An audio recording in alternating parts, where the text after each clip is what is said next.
In the Kitchen with WSLS 10 News, sponsored by F&S Building Innovations. Build smart, build right.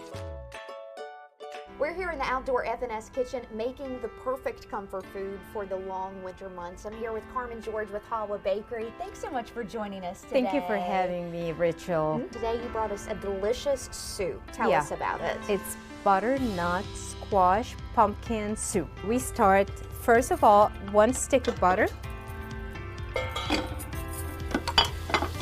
We melt this, and about like 1 small onions. Okay. You just dice the onion because after all that you can just like blend all together, and then you add diced. But this is about like 2 cups of butternut squash diced. Okay.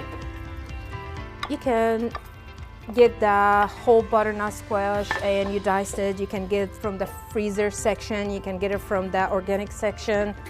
So for that, you add 1 cup of pumpkin puree, and also you can do yours. You can buy it from the store-bought, the can, but not the pumpkin pie. It's a pumpkin puree. Puree.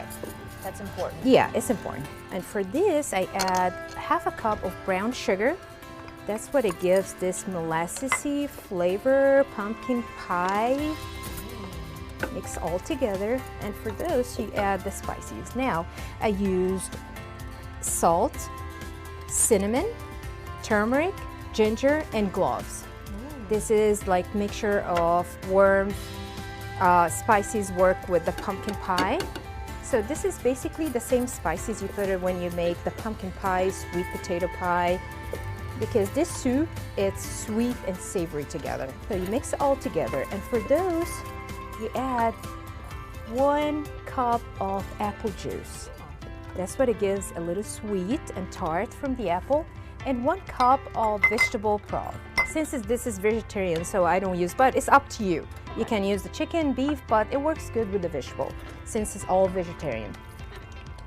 You mix this together and you let it boil for about 20-25 minutes till everything getting softened. So we've let this cook for a few minutes. Yeah, this actually have to be cooked and boiled for about 15-20 minutes and simmer for another 15-20 minutes till you can tell everything is tender.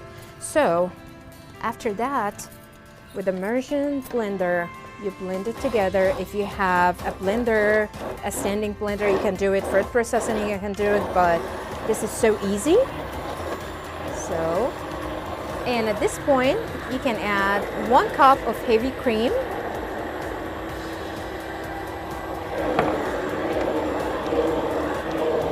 So this is, it gives a rich to the soup and creamier and works good together. So you blend it all together since you get this texture, the creamy soup, and then that's the results. Oh. Gorgeous. And you can sprinkle the top with the salted pumpkin seeds.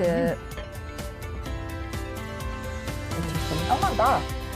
It's like cold pumpkin pie. Oh, that is so right? Do you like it? I love it. I love it. Now, do you make this at Halwa? I make this at Halwa, and really popular. I cannot wait to finish digging into this bowl. If you want to make this at home, we'll have step-by-step instructions on WSLS.com.